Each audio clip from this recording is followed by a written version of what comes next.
Franco Colapinto dijo algo después de la clasificación del Gran Premio de Barcelona que no se escucha seguido en el paddock de la Fórmula 1. Dijo la verdad. Sin filtros, sin el idioma diplomático que los pilotos aprenden rápido cuando entran al circo.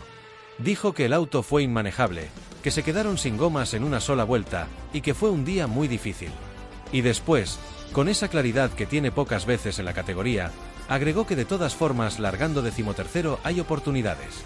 Esa combinación de honestidad brutal y optimismo realista es exactamente la marca registrada de Colapinto. Y en este fin de semana de Barcelona, esa combinación dice todo sobre el estado de las cosas. El problema de la 526 en Cataluña no es nuevo. Alpine viene luchando durante toda la temporada con un tren delantero que no da suficiente agarre en curvas de alta velocidad. El subviraje, esa tendencia del auto a irse derecho cuando el piloto quiere girar, ha sido el dolor de cabeza principal de los ingenieros del equipo desde que empezó el año. Para Barcelona, el circuito de referencia de la Fórmula 1, ese problema se amplificó. La temperatura fue el multiplicador. Con 51 grados en el asfalto durante la clasificación, la degradación de los neumáticos fue brutal. Los equipos tenían literalmente una sola vuelta para exprimir la goma antes de que se cayera el rendimiento. Y cuando el auto ya tiene un problema de agarre de base, y encima le sumas que los neumáticos duran una sola vuelta en condiciones de calor extremo, el resultado es exactamente lo que describió Colapinto: te quedas sin goma antes de terminar la vuelta clasificatoria. Lo que más impacta de esta situación es que Alpine llegó a Barcelona prometiéndose un salto de calidad. Venían de Mónaco con una penalización polémica, con el equipo en modo de batalla, con la noticia del podio recuperado de Gasly como combustible emocional. Y llegaron con la promesa de un alerón nuevo, de mejoras en la suspensión delantera, de cambios que iban a atacar exactamente los problemas que tenían. Y el alerón no llegó. Se quedó en la fábrica. No dio el tiempo. Eso pone en perspectiva todo lo que pasó el sábado. La Q2, el calor, el tiempo de Colapinto, la eliminación a 0,423 segundos de la Q3. Todo eso ocurrió con el auto del viernes, el auto sin mejoras, el auto que el propio Franco describió como el peor en balance y velocidad de toda la temporada. Y con ese auto, llegaron a Q2. Alpine tiene trabajo por delante. No es una crisis, pero sí es una señal de que la 526, en algunas configuraciones de circuito, tiene limitaciones que el setup solo no puede resolver. Necesitas el hardware correcto. Necesitas las piezas nuevas. Y esas piezas están prometidas para Austria, la próxima carrera del calendario. Lo que se espera para Austria es la segunda fase del paquete de actualizaciones. El alerón que no llegó a Barcelona, más la suspensión delantera, más los ajustes en refrigeración. Todo junto.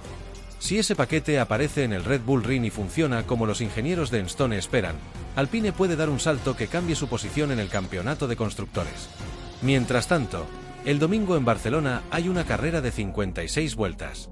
Y Colapinto sale 13º con la cabeza clara, con el análisis correcto, y con esa actitud que tiene de pelear aunque el auto no sea el que querés tener.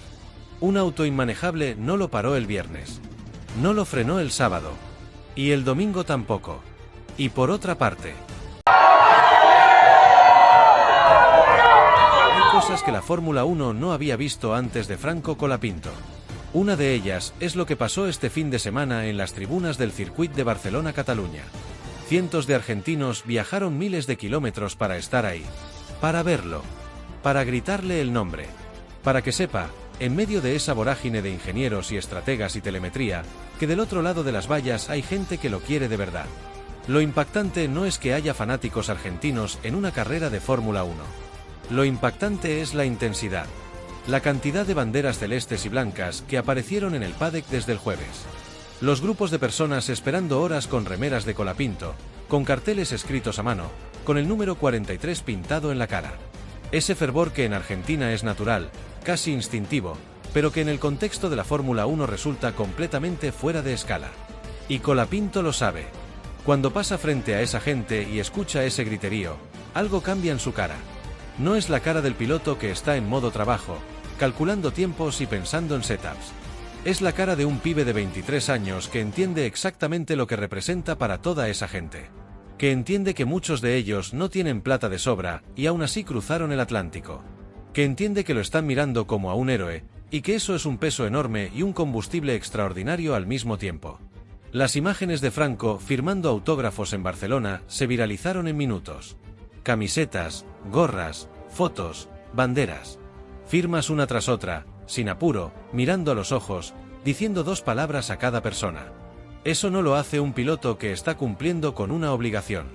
Eso lo hace alguien que genuinamente conecta con su gente. Este fin de semana, el contexto es especial también por el Mundial de Fútbol. El certamen arrancó en México, y en Barcelona hay una mezcla de atmósferas que no se da todos los días. La selección argentina va a debutar en los próximos días, y el paddock entero sintió eso. Colapinto llegó al Media Day con una camiseta especial de la albiceleste. Una edición diseñada para el Mundial, celeste y blanca, con detalles que hacen referencia directa al torneo. La escena fue inevitable. Pierre Gasly y Franco Colapinto pateando un arco improvisado en uno de los accesos al paddock, con Alpine grabando todo para sus redes. Gasly, con su historia particular contra Argentina en Qatar 2022, aceptando el desafío deportivo con una sonrisa. Y cuando Colapinto metió el gol, gritó. Levantó los brazos, corrió unos pasos, y la imagen fue exactamente la que todos querían ver. Un piloto de Fórmula 1, con la camiseta de su selección, en el paddock de Barcelona, a días de que su país defienda el título mundial. La carga emocional de esa escena para un argentino es difícil de explicarle a alguien que no lo es. Pero la Fórmula 1 también pone los pies en la tierra. El viernes de prácticas fue duro. El auto de Alpine no rindió como se esperaba. Las temperaturas en Barcelona son altas, el grip de la pista estuvo bajo durante todo el día, y Colapinto terminó 10º en la primera sesión y 15º en la segunda. El propio Franco fue brutalmente honesto en su declaración post-práctica. Fue el peor viernes de la temporada. El auto estaba inmanejable en ciertas condiciones. 4 o 5 segundos más lento que los de punta en ritmo de carrera. Esa honestidad es parte de lo que hace a Colapinto diferente. No busca excusas, no esconde los problemas detrás de frases diplomáticas. Dice lo que siente, lo que vivió, lo que no funcionó. Y eso, paradójicamente, genera aún más confianza en la gente que lo sigue. Esos argentinos en las tribunas no están ahí porque Colapinto gane carreras todos los domingos. Están porque Franco les da algo que la Fórmula 1 pocas veces regala: autenticidad. Un piloto que habla como habla, que siente como siente, y que cuando ve las banderas de su país en una tribuna española no puede evitar que algo se le mueva adentro. El sábado llega la clasificación. El domingo, la carrera. Y en las tribunas de Barcelona, va a haber varios cientos de personas que cruzaron el mundo para estar ahí. Que no se van a ir a casa sin verlo pelear. Y por otra parte,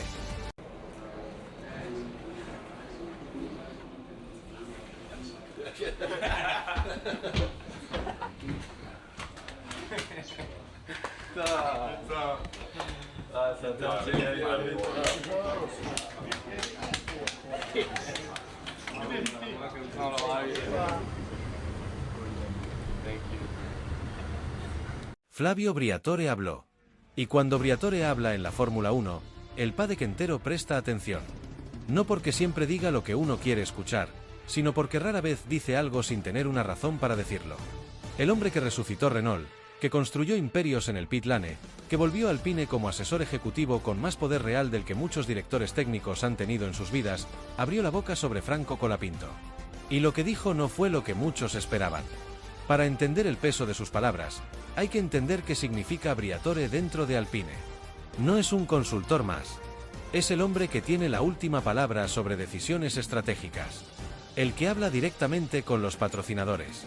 El que define el perfil que el equipo quiere proyectar. Y cuando alguien con ese nivel de poder habla públicamente de un piloto, hay un mensaje detrás. La carrera de Franco Colapinto en la Fórmula 1 tiene una particularidad que no mucha gente recuerda.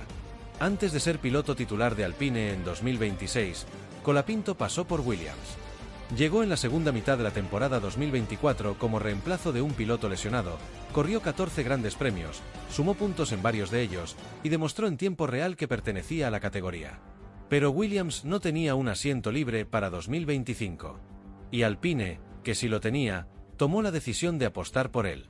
Esa apuesta no fue unánime dentro del paddock. Había voces que preferían dar ese lugar a pilotos con más experiencia en la categoría. Briatore fue uno de los que defendió la decisión de traer a Colapinto. Y desde entonces, ha seguido de cerca cada fin de semana, cada resultado, cada declaración. Lo que Briatore señaló en sus últimas declaraciones tiene que ver con el camino de largo plazo. No habló de resultados inmediatos. No habló de si Colapinto va a estar en los puntos este domingo en Barcelona. Habló de proceso, de construcción, de lo que se construye cuando un piloto joven tiene el entorno correcto. Y la conclusión implícita es que ese entorno, dentro de Alpine, existe. Este es el tipo de respaldo que un piloto de 23 años en su primera temporada completa necesita. No los aplausos fáciles cuando las cosas salen bien. El apoyo real cuando el viernes fue el peor de la temporada, cuando el alerón no llegó, cuando el auto estuvo a años luz de los de punta. Eso es lo que Briatore transmitió. Y Alpine, como equipo, está construyendo algo diferente a lo que construyó en el pasado reciente. Durante años, la escudería tuvo la reputación de ser un lugar donde los pilotos no duraban, donde las decisiones internas eran más importantes que los resultados en pista, donde los equipos de ingeniería y los pilotos no siempre trabajaban en la misma dirección. Eso cambió, y la relación que Colapinto tiene con el equipo es parte de ese cambio. El vídeo del tour técnico que Franco hizo con Gasly por las zonas de trabajo de Alpine dice mucho de esa nueva cultura. Dos pilotos que se interesan genuinamente por entender el auto, que hablan con los ingenieros, que forman parte del proceso de desarrollo. Eso no existía en el Alpine de hace 3 años. Para Colapinto, el respaldo de Briatore tiene un efecto práctico inmediato, la seguridad de saber que tiene tiempo. Tiempo para desarrollarse, para aprender, para cometer errores y corregirlos. Esa seguridad cambia la manera en que un piloto joven corre. No con el miedo de que un viernes malo puede costarle el asiento, sino con la libertad de atacar, de arriesgar, de probar cosas en pista. Y eso se ve en la pista. En Barcelona, con el peor auto de la temporada, Colapinto atacó. Pidió cambios agresivos. Fue honesto sobre los problemas. No se escondió. Esa actitud tiene nombre. Es la actitud de un piloto que sabe que el equipo está de su lado. El futuro de Colapinto en Alpine parece sólido. Briatore habló, y lo que dijo apunta en una sola dirección. Pero antes de pensar en el futuro, hay un presente que atender. El sábado llega la clasificación en Barcelona, y Franco necesita encontrar ese auto que el viernes no apareció. La historia sigue escribiéndose. Y por otra parte... Por eso, con Renault. Mira Gasly. Enojadísimo, ¿no? Ah, perdón. Con Jordan, tenía razón. Me acordaba del amarillo, pero podía ser que... Claro. No, pero porque te acuerdas que también me confundí ahí porque el Renault tenía un poco de amarillo, pero me acuerdo que el auto era totalmente amarillo. Estuve allí cuando celebró y Jordan era la victoria. efectivamente. Bueno, Jordan Cosworth, bueno, eso pasó, ¿eh? Kimi terminó segundo, en definitiva, Kimi Raikkonen con el McLaren, que había sido dado como ganador. Y después, tercero Fernando Alonso con el Renault. Fernando. El Gran Premio de Mónaco 2026 fue tan absurdo, tan descontrolado, que pasó algo que casi nunca se ve en la Fórmula 1. Hubo más penalizaciones que adelantamientos. Sí, leíste bien. En el circuito más prestigioso del mundo, donde se supone que corren los mejores pilotos del planeta, los comisarios repartieron sanciones como si fueran caramelos. Una atrás de otra. Y en el medio de ese tornado de castigos, el nombre que más se repitió en Alpine no fue casualidad. Pierre Gasly venía con bronca desde el sábado. El francés arrastraba un fin de semana raro, con un auto que no le respondía como él quería, y arriba de eso le cayó una sanción de 5 segundos por pasarse del límite de velocidad en los boxes. Pero ojo, porque no fue el único. En esa misma carrera más de media parrilla recibió exactamente el mismo castigo. Hamilton, Russell, Piastri, Stroll, Colapinto, el propio Gasly, todos pisaron de más en el pit lane. Un papelón colectivo. Solo que a Gasly, encima, le metieron una segunda penalización. 10 segundos en total. Y ahí saltó por los aires. Porque escúchame esto, Gasly cruzó la línea de meta tercero. Tercero, con un podio en Mónaco en la mano, algo histórico para Alpine. Y cuando ya se relamía pensando en el champagne, le aplicaron los 10 segundos y se desplomó hasta el 7º lugar. Lo pasaron Adjar, Piastri, Lawson y Lindblad de un saque. Un podio que se convirtió en humo por un error en los boxes. Imagínate la cara del tipo. La frustración pura. Pero acá viene el contraste que pocos están viendo. Mientras todo el mundo habla del drama de Gasly y del caos de las sanciones, la verdadera historia de Alpine es otra. Y tiene nombre y apellido, Franco Colapinto. Porque el pibe de Pilar llega a este momento de la temporada con un envión que nadie esperaba. Viene de firmar el mejor resultado de toda su carrera en la Fórmula 1, un 6º puesto enorme en Canadá que lo metió en zona de puntos y que le cambió la cara al equipo entero. Franco está en una curva ascendente, aprendiendo, mejorando carrera tras carrera, y eso en Alpine lo saben mejor que nadie. Mónaco fue un examen brutal para todos, y para Franco también. Pero hay que ponerlo en contexto. Arrancó 14º en uno de los circuitos donde adelantar es prácticamente imposible, donde la posición de largada define casi todo.